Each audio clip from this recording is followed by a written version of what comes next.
تجزیے کی نا، جی جی جی تو میں تھوڑی سی بات یہ عرض کرنا چاہتا ہوں آپ کی اجازت سے کہ جی ارشاد۔ تجزیہ کرنا، جائزہ لینا الگ چیز ہے، الگ چیز۔ لیکن جو عیب ہے موجود اس کا تذکرہ کرنا اس کی غیر موجودگی میں، وہ غیبت ہے، یہ غیبت ہے۔ ٹھیک ہے، واہ، اس لیے اس کو نکالنا، یہ بات جو ہے وہ غیبت کے ذیل میں آتی ہے۔ ٹھیک ہے۔ اس میں میں اب آخر میں یہ عرض کروں کہ اس لیے میں یہ کہتا ہوں، حضرت تشریف فرما ہے، کتنا بڑا احسان ہے اللہ رب العزت کا کہ دین نے ہمیں ان کانٹوں سے بچایا ہے، کانٹوں سے، واہ واہ واہ واہ، اس طرف جانے سے روکا ہے حکمن، اور اس کا پھر یہ بھی اظہار کیا ہے کہ ایسا کرو گے تو تم عذاب کے مرتکب ہوگے۔ یہ اس کے لیے فرمایا وعید گیا بھی ہے بتا دی گئی کہ یہ جو عذاب ہیں سماجی، ان میں بدکاری سے بھی زیادہ بڑا عذاب اللہ غیبت ہے، یہ کہا گیا ہے۔ غیبت توبہ کریں تو اللہ رب العزت اس وقت تک معاف نہیں کریں گے جب تک کہ وہ معاف نہ کرے جس کی غیبت غیبت کی گئی تو یہ کیوں ہے؟ یہ دیکھیے ایکولیبریم ہے یا ہارمنی ہے۔ یہ آپ نے ابھی فرمایا تھا کہ پورے معاشرے کو بہترین انداز میں، پرسکون انداز میں رکھنے کا یہ طریقہ ہے کہ یہ کرو گے تو تمہیں عذاب ملے گا، تو وہ رک رہا ہے اپنے اس تحریک سے، محرک سے، جو نفسیات اسے ڈرائیو کر رہی ہے، وہ دین آپ کو اس کو روک رہا ہے تاکہ آپ صحیح راستے پر چلے کہ سگنل لال ہے، رک جاؤ۔ کیا کہنے، یہ سارے شرور جو ہیں یہ نفس کی طرف سے ہیں، اور انسان جو ہے اپنے نفس کا چونکہ اس قدر تابعدار ہے کہ جو نفس اسے کہتا ہے، جو کرواتا ہے، وہی عمل اس سے سرزد ہو جاتا ہے۔ بہر صورت اس میں وہ قبیح اعمال کے جس کے لیے احکامات آئے ہیں اور جن کی مذمت آئی ہے، جن کے بارے میں وعید آئی ہے، اسے بہر صورت ہمیں روکنا چاہیے، چونکہ ہمیں قرآن اور اس کے نبی کریم علیہ السلام کے فرامین کو فالو کرنا ہے۔ نبی مکرم علیہ السلام کا کیا فرمان گرامی ہے، کیا ارشادات ہیں اور کیا تعلیمات ہیں اس حوالے سے، یہ جاننا بھی اس مرحلے پر بہت ضروری ہے۔ میں چاہتا ہوں علامہ صاحب اس پر کچھ کلام فرمائیں۔ دیکھیں، سب سے بنیادی چیز یہ ہے کہ اسلام نے اور آقا دو جہاں صلی اللہ علیہ وسلم نے جو تعلیمات عطا فرمائیں، اس میں ایک مسلمان کو یہی فرمایا کہ ایک کامل مکمل مسلمان وہ ہے کہ المسلم من سلم المسلمون من لسانہ و یدہ، بالکل، جس کے ہاتھ سے، جس کی زبان سے دوسرا مسلمان محفوظ رہے۔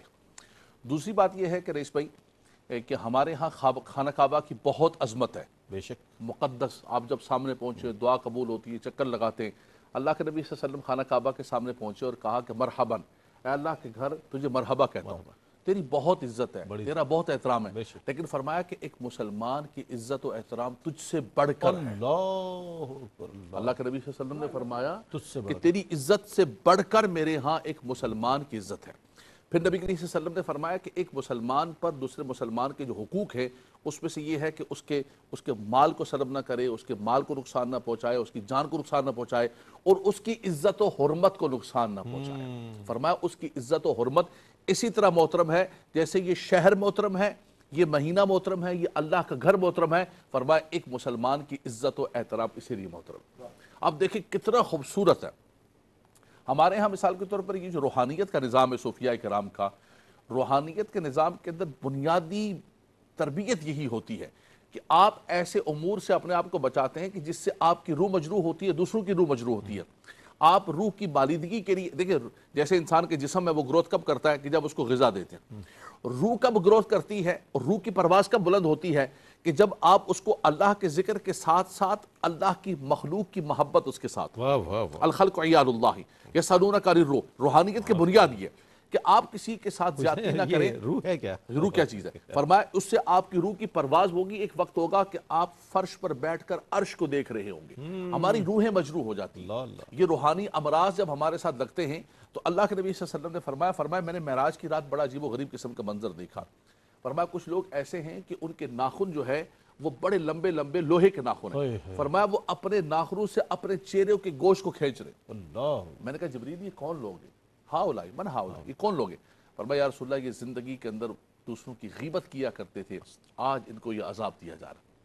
دوسرے حدیث پاک کے اندر فرمایا میں نے دیکھا کہ کچھ لوگوں کو مردہ لوگوں کا گوشت کھلایا جا رہا ہے، وہ چیخو پکار کر رہے ہیں، اس سڑے ہوئے گندے گوشت کو کھا رہے ہیں۔ فرمایا ان پر یہ عذاب مسلط کیا جا رہا ہے۔ تو اللہ کے نبی صلی اللہ علیہ وسلم نے اپنے غلاموں کو، اپنے صحابہ کو، دو صاحبان آئے، رمضان کا مہینہ تھا، انہوں نے کسی کے حوالے سے گفتگو کی تو حضور نے فرمایا کہ تمہارا وضو بھی گیا، تمہارا روزہ بھی گیا۔ فرمایا کہاں کا روزہ تمہارا؟ فرمایا تم تو ابھی اپنے بھائی کا گوشت کھا رہے تھے، تمہارا روزہ کا، جاؤ جا کے وضو کرو، دوبارہ نماز پڑھو، تمہارا روزہ خراب ہو گیا۔ یعنی روزے کی اور نماز کی جو بنیاد ہے وہ تو یہ تھی کہ تمہارے دل کے اندر پاکیزگی پیدا ہوتی، تمہارے دل میں رقت پیدا ہوتی، تم نے روزہ بھی رکھ لیا، تم نے نماز بھی پڑھ لی، اور اسی طرح تم اپنی زبان سے جو ہے یہ سارا کچھ کر رہے ہو۔ اور ہمارا بھی یہی حال ہے، ہم نماز بھی پڑھ رہے ہوتے ہیں، روزہ بھی رکھ رہے ہوتے ہیں، مذہبی ایک کیموفلاج بھی کیا ہوتا ہے، لیکن ہمارے معمولات میں کہیں بھی مذہب نہیں ہوتا، مذہب نہیں ہوتا، ہماری زندگی کے اندر کہیں بھی مذہب نہیں ہوتا، ایک مذہبی کیموفلاج کے اندر، ایک چھتری کے اندر ہم سب بیٹھے ہوتے ہیں۔ اسلام نے اس سے بڑھ کر بات کی ہے، فرمایا کہ یہ خالی صورت بنانے سے بات نہیں چلتی ہے جب تک تمہارے اندر اس کے اثرات داخل نہیں ہوتے۔ تو فرمایا حضور صلی اللہ علیہ وسلم نے فرمایا تمہارا روزہ گیا، تمہارا سارا کچھ سب کچھ برباد ہو گیا۔ اسی طرح ایک امہات المومنین میں سے ایک ام المومنین نے ایک دوسری کے بارے میں فرمایا، اشارتاً کہا سر کہ اس کا قد چھوٹا ہے، تو حضور نے فرمایا تم نے غیبت کی۔ اللہ، تو علماء کرام نے فرمایا کہ آپ کسی کے قد کے حوالے سے، کسی کے جسم کے حوالے سے، کسی کے لباس کے حوالے سے، کسی کے دین کے حوالے سے، کسی کے گھر اور کسی کے سواری کے حوالے سے، کسی بھی اعتبار سے آپ کسی کی تنقیص کریں، کسی کی توہین کریں، جیسے ہمارے یہاں تو عمومی طور پر ہوتا ہے، ہماری بہنیں بھی بات کرتی ہیں، ارے یہ کپڑے کیسے سلائے، یہ رنگ کیسا لے لیے، یہ گھر کے پردے کوئی میچ نہیں ہو رہے، سمجھ نہیں آ رہے، یہ ختم ہو گیا ڈیزائن۔ آپ کہیں بھی جائیں گھر کے پردوں کو کریں، لباس کو کریں، فلاں۔ اچھا ہمارے ہاں تو مردوں اور دونوں کا برابر ہو گیا، اب تو برابری کی وہ ہو گئی ہے، ہمارا بھی یہ حال ہو گیا ہے۔ ہم جب تک جا کر کسی کی چیزوں پر تنقیص نہ کریں، مساوات کا معاشرہ ہے، مساوات ہو گیا، برابر ہو گیا، اب وہ دن چلے گئے، جب تک ہم جا کے تنقیص نہ کریں اس وقت تک ہمیں چین نہیں آتا ہے، ہمیں ایسا لگتا ہے کہ ہم وہاں پر ایڈجسٹ نہیں ہو پا رہے اور ہماری وہاں پر جگہ نہیں۔ وہی سر نے کہا کہ اصل میں یہ احساس کمتری، یہ انسان کا جو اندر کا ہے وہ جو احساس کمتری ہے، اس کو ہم ظاہر کر کے بڑا آدمی کبھی بھی، فرمایا کہ بڑے آدمی کی پہچان یہ ہے، فرمایا اس کی مجلس کے اندر کوئی چھوٹا نہیں ہوتا، ایسا بھی آدمی آ جائے، فرمایا وہ اپنے آپ کو وہاں کمفرٹیبل محسوس کرتا ہے، جہاں آپ محسوس کرو تو آپ سمجھ لو کہ چھوٹو کیا میں جا کے بیٹھی ہوں۔ بہت اچھے انداز میں علامہ صاحب نے معاشرتی چونکہ اصلاح کا پہلو ہے اس میں۔ اسی طرح ایک بات یاد آ گئی، حضرت سیدنا بلال حبشی رضی اللہ تعالیٰ عنہ، چونکہ سیاہ مائل رنگت تھی، حبشہ سے آپ کا تعلق تھا، کسی نے آپ کی رنگت کے حوالے سے نبی کریم علیہ السلام کی بارگاہ میں عرض کر دیا کہ سیاہ مائل ہے، نبی کریم علیہ السلام نے اس بات کو ناپسند فرمایا اور اس کہنے والے کو یہ فرمایا کہ اللہ کے نبی کی جو ایک ماں ہے جس کا نام ہے ام ایمن، وہ بھی حبشہ سے تعلق رکھتی ہے۔ اللہ اکبر۔ تو یعنی کہ کہنے کا مطلب یہ کہ نبی کریم علیہ السلام نے اسے ناپسند فرمایا، اور جس طرح علامہ صاحب نے فرمایا ہے اس کو ہمیں پیش نظر رکھنا چاہیے۔ ہم اس چیز کو بہت معمولی سمجھتے ہیں کہ جناب ہم نے تو تبصرہ کیا تھا، ہم نے تو کہہ دیا تھا، اور بات تھی بھی ویسی، لیکن اگر تھی بھی تو یہ بھی غیبت کے زمرے میں آتی ہے۔ ایک مختصر سا وقفہ ہے، وقفے کے بعد لوٹیں گے، مجھے امید ہے آپ کا اور ہمارا ساتھ رہے گا۔ ختم ہے، آج ہم غیبت کے حوالے سے بات کر رہے ہیں، اخلاقی اقدار بنیادی موضوع ہے، لیکن یہ جو ایک ٹاپک ہے میں سمجھتا ہوں ذیلی جو عنوان ہے بہت اہم ہے۔ اچھا ویسے کہنے میں، دیکھنے میں اگر ہم اس کو دیکھیں تو 4 حرفی لفظ ہے غیبت، ایک بہت چھوٹا سا لفظ بظاہر نظر آتا ہے، لیکن اس کے نقصانات لاتعداد نظر آتے ہیں۔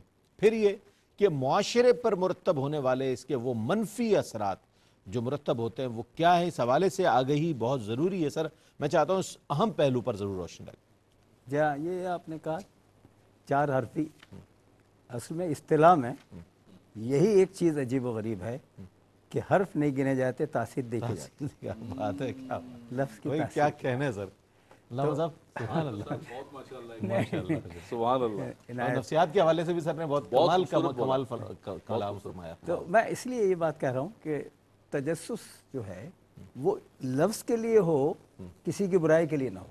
ٹھیک ہے، آپ وہاں جا کر ٹھہریں گے کہ یہ لفظ کہہ کیا رہا ہے۔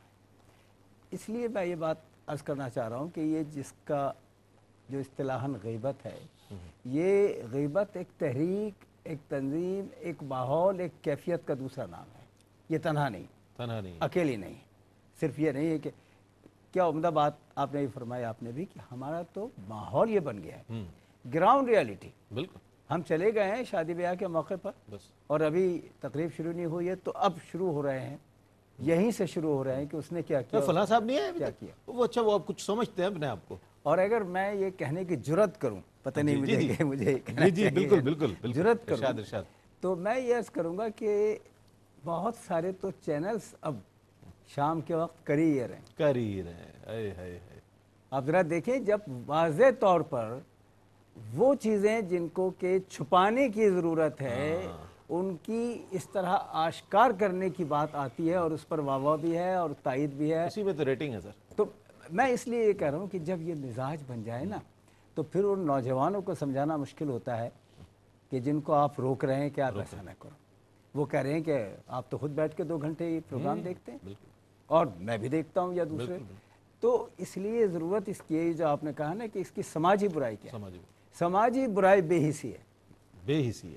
ٹھیک۔ سب سے بڑی علامہ صاحب سماجی برائی اس غیبت کے مسلسل کیے جانے کی جو ہے وہ بے حسی ہے کہ ہم بے حس ہو جاتے ہیں۔ یہ بھی کہا گیا ہے کہ گھر میں برکت اٹھ جاتی ہے اگر غیبت کی جائے، اللہ، برکت اٹھ جاتی ہے، تنظیم ختم ہو جاتی ہے، وہ جسے امن کہتے ہیں۔ آدمی چونکتا ہے کیا ہو گیا، وہ بچہ جو ہے وہ تو باغی ہو گیا، وہ بچی جو ہے اس کے تو نخرے۔ آپ کو نہیں معلوم کہ یہ چپکے سے رد عمل اس بات کا ہے کہ جو آپ کرتے رہے ہیں اور جو آپ کے ہاں ایک جائز اس چیز ایکشن کا سمجھی ریئیکشن جاتی ہے وہ سارا، اس کا اندر سے ریئیکشن ہے، وہ جو اللہ، سماجی اوہو۔ برائی آپ کہہ رہے ہیں نا، سماجی پتہ ہی نہیں چلتا ہے نا، آپ جو کیفیت طاری کرتے ہیں اپنا اس کا رد عمل ہوتا ہے رد نا۔ عمل۔ آپ کو غصہ کب آتا ہے، کیوں آتا ہے، آپ کو افسوس کب ہوتا ہے، کیوں ہوتا ہے، ہر ایک چیز کی پیچھے کوئی سبب ہے۔ کوئی کار فرما۔ اب جو خرابی ہے، گھر کی خرابی اور بے راہ روی اور جو آپ کے ہاں جو جسے کہتے ہیں نا برکت، اس کے اٹھ جانے کا سبب یہ بتایا گیا ہے کہ یہ مسلسل آپ غیبت کرتے رہیں، آپ کے گھر کے اندر سے برکت اٹھے۔ برکت ہوگی۔ کیا بات سر نے، کتنی خوبصورت بات۔ ہمارے یہاں تعویذات لیے جاتے ہیں، جناب تعویذ لیں، برکت نہیں ہے گھر میں، یہ کرا لیں، کوئی ایسے اوراد و وظائف لے لیں، کچھ ایسا، یہ سب چیزیں، یہ تو دیکھیں گھر میں ہو کیا رہا ہے، گھر میں نمازیں پڑھی جا رہی ہیں، قرآن پڑھا جا رہا ہے، یا غیبت کا ایک ایسا ایک وہ بنا ہوا ہے کہ جناب ہر وقت غیبت کانفرنس جاری و ساری ہے، کسی کی ادھر کی ادھر کی۔ بہر صورت ایک بہت اہم چیز وہ یہ کہ ہم ہر چیز میں رد و قبول کی بات کرتے ہیں، جواز کا بھی ذکر کریں گے کہ آیا غیبت کن کن امور پر کرنا جائز ہے، یہ ایک بہت اہم بات ہے اور اسے بڑی توجہ سے سنا جائے گا ہمارے ناظرین جو سنیں گے۔ جی فرمائیے۔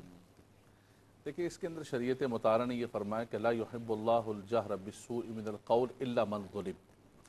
اسلام اور قرآن پسند نہیں کرتا ہے جاہر کو، شور شرابے کو، کسی چیز کو ظاہر کرنے کا، مگر یہ شخص مظلوم ہو، جس شخص پر ظلم کیا جائے تو اس کو یہ حق پہنچتا ہے کہ وہ عدالت کے اندر اور قاضی کے پاس جا کر اپنے اس ظلم کے لیے اور اپنے اس حق کے لیے، نبی کریم صلی اللہ علیہ وسلم نے فرمایا کہ ان صاحب الحق مقال، فرمایا صاحب حق کو بولنے کا حق ہے، وہ بات کر سکتا ہے۔ تو قاضی کی عدالت کے اندر اگر کوئی مظلوم یا کوئی صاحب حق جمع کراتا ہے اور وہاں پر بات کرتا ہے تو وہاں پر اس کو غیبت کے زمرے کے اندر نہیں لے کر آئیں گے۔ اسی طرح فرمایا کہ اگر کوئی فتویٰ لینے کے لیے، فتوے کے اندر 2 صورتیں ہیں، اگر بغیر تعیین کے آپ لے سکتے ہیں تو لیں، ورنہ تعیین کر کے اگر لینی ہے تو پھر دیکھیں، ایک ہے انسان کی ذات کے اندر رئیس بھائی گناہوں کا ہونا، وہ تو ہم سب کے اندر پتہ نہیں کتنے گناہ ہیں، اور ایک شخص وہ ہے کہ جو فاسق مولن ہے، علل اعلان شراب پیتا ہے، اعلانیہ جرم کرتا ہے، اعلانیہ ظلم کر رہا ہے، تو اس اعلانیہ فاسق مولن کی غیبت نہیں، اس لیے کہ شریعت نے اس کو جو عزت کا پردہ دیا تھا اس نے اس پردے کو چاک کر دیا، اس عصمت کو چاک کر دیا اس نے۔ اب وہ فاسق مولن اس زمرے کے اندر نہیں آتا ہے، اس کے ظلم سے بچانے کے لیے یا اس سے برائی کے بچانے کے لیے آپ اگر کسی کو بتاتے ہیں تو وہ غیبت کے اندر نہیں آتا ہے۔ تیسرا یہ ہے کہ آپ اپنی یا اپنی بچی کی یا کسی کی شادی کرنا چاہتے ہیں کسی سے، تو آپ اس کے بارے میں معلومات کرتے ہیں کہ بھائی میں اس کے ساتھ رشتہ کرنا چاہتا ہوں، آپ مجھے مشورہ دیں، مجھے مشورہ دیں کہ شخص کیسا ہے۔ اب آپ کہیں کہ نہیں میں نہیں بتا سکتا، غیبت ہو جائے گی، ایسا نہیں ہے۔ اب آپ پر لازم ہے المستشار مؤتمن، کہ جس سے مشورہ کیا جا رہا ہے وہ امانت کے دامن کو تھامے اور صحیح بتائے۔ آپ نے کسی کے ساتھ شراکت کرنی ہے، آپ نے کسی کے پڑوس کے اندر گھر لینا ہے، آپ نے کسی کے ساتھ معاملہ کرنا ہے، یعنی ایک تو یہ نا کہ ہم بیٹھے بیٹھے خام خواہ لوگوں کا تبصرہ کریں، یہ جا رہا ہے، یہ کیسا ہے، وہ کیسا ہے، یہ نہیں، لیکن آپ اگر کسی کے ساتھ معاملہ کرنا چاہتے ہیں تو اس صورت کے اندر شریعت آپ کو اختیار دیتی ہے۔ نبی کریم صلی اللہ علیہ وسلم کی بارگاہ کے اندر ایک خاتون حاضر ہوئیں، عرض کیا رسول اللہ 2 لوگوں کا مجھے رشتے کا پیغام آیا ہے، تو میں کیا کروں، کس سے نکاح کروں؟ بھائی اس میں توجہ فرمائیں۔ تو نبی کریم صلی اللہ علیہ وسلم نے فرمایا کہ 2 لوگوں کا پیغام آیا، تو حضور نے فرمایا کہ فلاں تو نان و نفقہ نہیں دے سکتا، اور نان و نفقہ ایک لازم چیز ہے، اور فرمایا فلاں تو اپنے کندھے سے جو لاٹھی ہے اسی کو نیچے نہیں اتارتا ہے، سخت مزاج آدمی ہے. یعنی حضور علیہ السلام نے دونوں کے عیوب کو اس خاتون کو بتا دیے ظاہر فرما دیا. تاکہ وہ رشتہ کرنا چاہتا ہے. تو یہ کچھ ایسی چیزیں ہوتی ہیں کہ جس کی بنیاد پر انسان جو ہے وہ حقیقت کو بیان کر سکتا ہے. اس کے علاوہ شریعت مطہرہ نے ہمیں منع کیا ہے کہ بلا ضرورت آپ کسی کی زندگی کے اندر اور اس کو گفتگو نہیں کر سکتے. اچھا، اب سب سے بڑی بات یہ کہ غیبت کے حوالے سے جو مذمت ہے وہ بھی آ گئی، وہ وعید بھی آ گئی، قرآن کے احکامات، رسول کریم صلی اللہ علیہ وسلم کے فرامین، وہ سب شامل ہو گئے. معاشرے پر اس کے مرتب ہونے والے وہ منفی اثرات، ان کا بھی ذکر ہو گیا. اور اس سے خود کو کس طرح بچایا جا سکتا ہے اور دوسروں کو کس طرح اس سے محفوظ رکھا جا سکتا ہے، بچایا جا سکتا ہے، یہ میں یہ سمجھتا ہوں کنکلوژن ہوگا آج کی اس پروگرام کا. اور آج کی اس موضوع کا سر کیا فرمائیے گا سوال؟ یہ جو اب تک ہم نے گفتگو کی ہے اصل میں اس کی بنیاد بھی یہی ہے کہ اگر ہم دین کو دین ہی تسلیم کر رہے ہیں، یہ محض ایک واعظ خطاب کتاب نہیں ہے بلکہ یہ کتاب ہماری زندگی کا نصاب ہے. سبحان اللہ. واہ واہ واہ واہ، یہ کتاب ہماری زندگی کا نصاب ہے. بھائی کیا کہنا. تو اب اس نصاب کو پوری طرح برتنا امتحان دینے کے لیے لازمی ہے. کیا بات. جب تک نصاب مکمل نہ کریں کلاس میں حضرت، جی آپ امتحان کے لیے تیار نہیں ہوتے، نہیں، اور اگر ہوتے ہیں تو نتیجہ ظاہر ہے. ہاں بالکل بالکل ایسا. تو یہی چیز وہ ہے، میں یہ عرض کروں کہ سب سے اہم بات جو اپنے اوپر طاری کرنے کی ہے وہ یہی ہے کہ جب یہ سب پڑھا جا رہا ہے، بتایا جا رہا ہے، تو ہمارا معاشرہ دوسروں سے ممیز ہے یا نہیں ہے؟ بالکل ہے. تو اگر ممیز ہے تو اندر سے ممیز ہونا چاہیے، باہر سے کہنے کی حد تک نہیں ہونی چاہیے.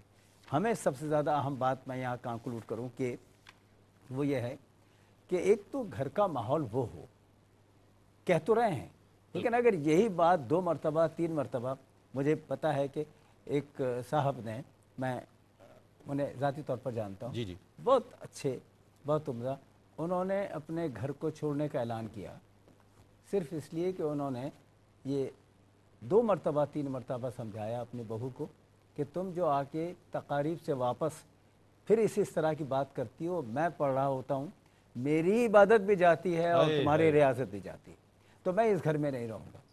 تب جا کے اس بہو نے معافی مانگی اور گھر کا ماحول بدل گیا. تو ایک کی تحریک اور ایک کے عمل سے یہ تبدیلی آئی نا. تو چیریٹی بگنس ایٹ ہوم، گھر سے تبدیلی شروع ہوتی ہے. کیا کہنے میں ون لائنر آپ سے چاہوں گا علامہ صاحب. دیکھیے، ایک تو گزارش یہ کروں گا کہ ایک غیبت کو روکنے کا ایک ذریعہ یہ بھی ہے کہ ہم غیبت کو سنیں نہ. غیبت کو سننے کا بھی ایک نشہ ہوتا ہے. کھجور جیسی مٹھاس ہوتی ہے اس کے اندر، اور ایک شراب جیسی اس کے اندر نشہ ہوتا ہے. اس کے بارے میں تو سناؤ ذرا، کیا ہاں ذرا سناؤ تو صحیح. کیا صورتحال چل رہی ہے. یہ اس کو تحریک پیدا کرتی ہے. یہ اس کو تحریک پیدا بتانے والا بڑا مستعدی کے ساتھ جناب، یوں اس طرح. غیبت کرنے والا بھی گناہگار ہے، غیبت سننے والا. اللہ کے نبی صلی اللہ علیہ وسلم نے جہاں بھی غیبت ہوئی ہے، حضور صلی اللہ علیہ وسلم نے اس غیبت کو روکا ہے. یہ نہیں کہ اس کو حوصلہ افزائی کی ہے. اچھا، ہمارے یہاں منع بھی کر رہے ہوتے ہیں اور توبہ کرتا جا، خالی جام کو بھرتا جا، بلواتے بھی جاتے ہیں اور اس کے بعد جو ہے منع بھی کرتے رہتے. تو ایسا منع نہیں کہ جس کے نانا بھی کر رہے ہوتے ہیں اور کروا بھی ہوتے ہیں، ایسا نہیں. بہت شکریہ. دوسرا ایک جملہ کہوں گا کہ اگر آپ نے کسی کی غیبت کر لی ہے تو اس کی معافی کا کیا طریقہ ہے. اس کے اندر 2 آراء ہیں. ایک تو یہ ہے کہ آپ صاحب معاملہ سے جا کے معافی مانگیں. دوسرا یہ ہے کہ آپ جو ہے اللہ کی بارگاہ کے اندر اپنے لیے اور اپنے اس بھائی کے لیے استغفار کریں.